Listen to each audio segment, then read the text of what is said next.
Hello, everyone. Welcome back to today's story.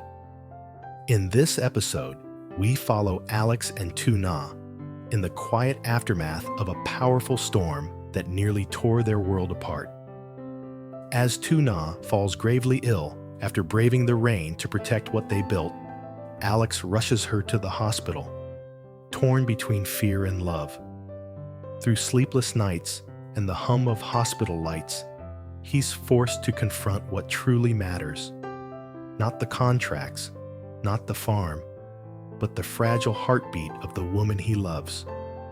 Stay with us until the end to see how compassion, warmth, and devotion can bring light back into their storm-scarred world.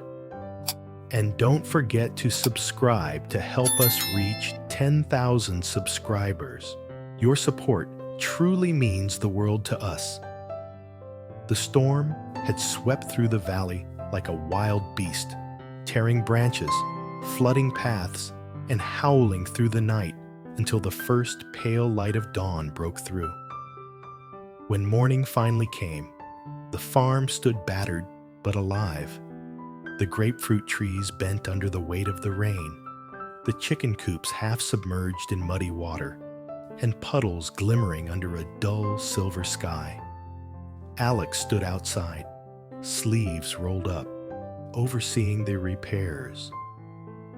His boots sank into the soft earth as he gave directions to the workers, his voice calm but firm. "Clear the drainage first," he said, motioning toward the flooded ditches. "Then check the roof panels before the next rain." Uncle wiped the sweat and rainwater from his brow. "You didn't rest all night, Alex. Go inside, take a break. The workers can handle the rest." Alex shook his head. "We can't afford another setback. The orchard's already lost half its yield." His tone was steady, but his eyes betrayed exhaustion and worry. The storm wasn't the only thing weighing on him. As the morning dragged on, his phone buzzed. It was his mother. Her voice came through, trembling slightly. "Alex, it's Tuna. She's burning up with fever. She collapsed a while ago."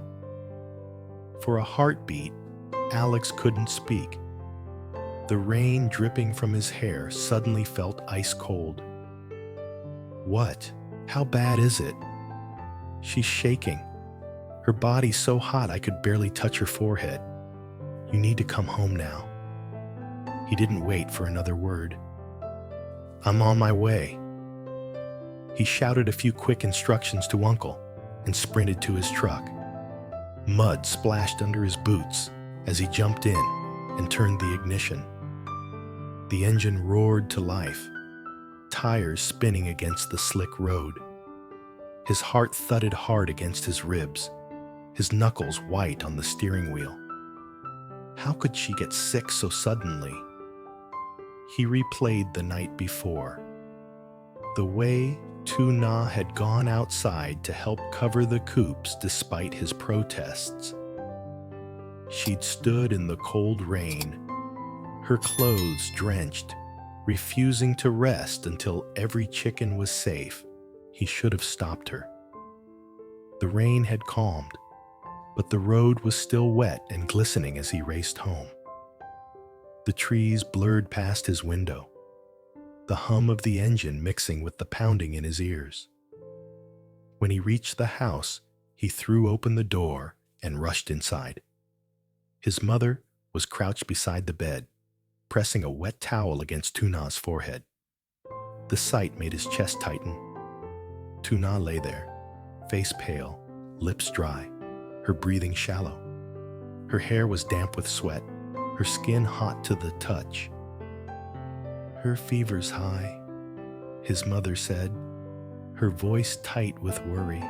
She must have caught a chill after staying out in that rain. Alex knelt beside the bed, gently brushing a strand of hair from Tuna's face. "Tuna, can you hear me?" Her eyelids fluttered open. revealing eyes clouded with fever. "Alex, don't worry. I'll be fine," she whispered weakly, her voice barely audible. "You're not fine," he said firmly. "We're going to the hospital." "No," she tried to protest, shaking her head slightly. "Henry needs someone. Mom will take care of him," Alex interrupted. He glanced over at his mother, who nodded reassuringly. "Go. I'll handle the baby. Just bring her back safe." Without another word, Alex lifted Tuna into his arms. She felt frighteningly light and limp against him. He wrapped her in a blanket and carried her to the truck, shielding her from the cold air outside. The drive to the hospital was silent, except for the rhythmic hum of the engine and her faint breathing. "Stay with me, okay?" Alex murmured, one hand gripping the wheel, the other occasionally reaching over to check her temperature. "We're almost there." Tuna's head rested against the seat, her skin flushed with fever. "I'm sorry," she mumbled weakly.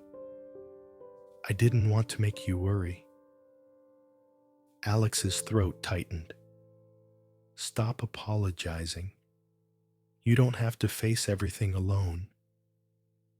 By the time they arrived, her fever had climbed higher. Nurses hurried over, guiding her onto a stretcher as Alex followed close behind. The hospital smelled of antiseptic and rain-soaked air. The white lights above flickered slightly, casting pale halos across the floor.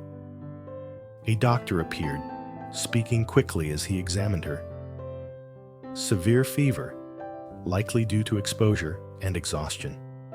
We'll run a few tests and put her on fluids." Alex nodded, his jaw set. "Do whatever it takes, just help her." The doctor gave a reassuring nod. "We'll take care of her. Wait outside for now." Minutes stretched into hours. Every passing nurse made his heart jump. Finally, the doctor returned, clipboard in hand. "She's stable now," he said. "We've started an IV to bring the fever down. She'll need rest for a few days." Alex's shoulders sagged with relief. "Can I see her?" "Of course, but keep it short." He entered the room quietly. Tuna lay beneath a thin blanket, her face calmer now, her breathing even. The IV drip ticked softly beside her. Alex pulled up a chair and sat beside her bed. When her eyes opened again, a faint smile touched her lips. "You didn't have to stay." He reached for her hand, holding it gently. "You think I'd leave you like this?" She tried to laugh, but it came out as a tired sigh. "You still have the farm to fix." "The farm can wait," he said softly. "You can't." Tears welled in her eyes, glimmering under the fluorescent light. "You've done too much already." Alex shook his head. "You've been through more than anyone. Let me do this for you." For a long moment, neither spoke. Outside the window, the rain began to fall again, soft, steady, and strangely peaceful. The storm that had ravaged their world had calmed, but its echoes lingered. He stayed by her side for hours, occasionally adjusting her blanket or brushing her hair back. Every rise and fall of her chest felt like a reassurance that she was still there, still fighting. When the nurse entered to check her temperature, Alex looked up. "How is she?" "Her fever's dropping," the nurse said with a smile. "She'll be fine with rest. She's lucky you brought her in when you did." He nodded, his heart finally beginning to steady. Later that night, as Tuna drifted into a deeper sleep, Alex stepped into the quiet hallway. The hospital was still, except for the faint buzz of lights. He called home. "Mom, She's going to be okay, he said softly. His mother exhaled in relief. Thank goodness. Henry's sleeping soundly. Don't worry about us. Just stay with her. Alex smiled faintly. I will. He hung up, leaning back against the wall, eyes closed. The storm outside had passed, but in his heart, he still felt the echo of fear, the fragile realization of how easily he could have lost her. He returned to the room, sitting quietly beside Tuna once more. The sound of her steady breathing filled the space. Outside, the moonlight broke through the clouds, washing the window in silver light. By the next morning, the rain had stopped completely. A soft mist drifted over the fields outside the hospital window, wrapping the world in a calm silence. Inside the small room, the only sounds were the slow rhythm of the IV drip and Tuna's quiet breaths. Alex sat by her bedside, his fingers loosely intertwined with hers. He hadn't slept. He couldn't. Every few minutes, he'd check her temperature or adjust the blanket, his eyes never leaving her face. When she finally stirred, blinking weakly, Alex leaned forward. Hey, you're awake. Tuna's lips curved faintly. You've been here all night, haven't you? He smiled softly. Where else would I go? You should have gone home, she murmured. The farm. Henry. Mom's taking care of him. Alex interrupted gently. And the workers can handle the rest. You're what matters right now. Tuna's eyes softened, glistening with emotion. You shouldn't have to worry so much about me. I'll worry as much as I need to, he said quietly. That's not something I can turn off. She looked away, her voice barely a whisper. The storm ruined everything, didn't it? The roof, the orchard, the chicken coop. He reached out, brushing a strand of hair from her forehead. Things can be fixed, but you, there's only one you, Tuna. If something happened to you, He paused, unable to finish. Her hand tightened around his. I'm sorry, she whispered. I shouldn't have gone out that night. I just wanted to help. Alex sighed deeply, shaking his head. You don't need to apologize. You've always given more than anyone should. That's who you are. But next time, please, think of yourself too. She nodded faintly, tears forming in her eyes. I promise. For a while, they sat in silence, the tension between them softening. Outside, sunlight began to filter through the clouds, casting a pale glow across the room. A nurse entered with a warm smile. Good morning. How are we feeling today? Tuna managed a weak laugh. A little dizzy, but better. That's good news, the nurse said, checking her temperature. The fever's almost gone. We'll keep you on fluids for the rest of the day, and if all goes well, you can go home tomorrow. Alex exhaled, a wave of relief washing over him. Thank you, nurse. As the nurse left, Tuna glanced at Alex, a hint of mischief flickering in her tired eyes. See, I told you I'd be fine. Alex chuckled softly. You scared the life out of me, you know that? Then we're even, she teased weakly. You scared me plenty when you didn't come home during the storm. He smiled. Fair enough. Later that afternoon, when she drifted off to sleep again, Alex stepped outside the hospital to make a few calls. Uncle answered after a few rings. Alex, how's Tuna? She's stable now. Fever's dropping. Good, good, Uncle said, relief audible in his tone. Don't worry about the farm. We've patched the roof, and drained most of the flooded areas. Just take care of her." "Thanks, Uncle. I owe you one." When Alex returned to the room, Tuna was awake again, gazing out the window at the misty fields. The sun had started to break through the clouds, scattering golden light across the wet earth. "It's beautiful," she said softly. "You'd never guess there was a storm just yesterday." Alex sat down beside her. Nature has a way of healing fast. Tuna turned her head toward him, her voice thoughtful. "Do you think people can do the same? Heal that fast, I mean?" He hesitated, then smiled faintly. "Maybe not as fast, but we get there. Slowly, one day at a time." She nodded, her eyes lingering on the light outside. "Sometimes I feel like I'm a burden, Alex. The storms, the sickness, everything seems to fall apart around me." "Don't say that," he said firmly, leaning closer. "You're not a burden. You're the reason I keep going. You and Henry, you're the heart of everything we're building." Her lips trembled, and for a moment, words failed her. Then quietly, she said, "You've changed, Alex. You used to hide behind your work, your numbers, your meetings. But now," he looked down, smiling slightly.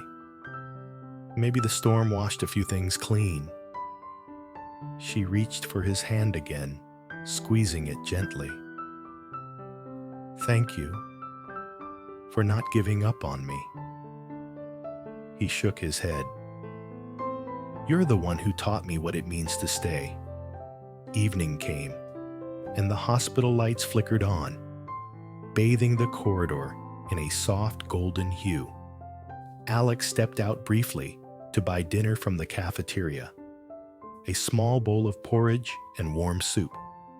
When he returned, Tuna sat up slowly, smiling faintly. "I thought you might be hungry," he said, setting the tray on her lap. She took a small spoonful, then paused.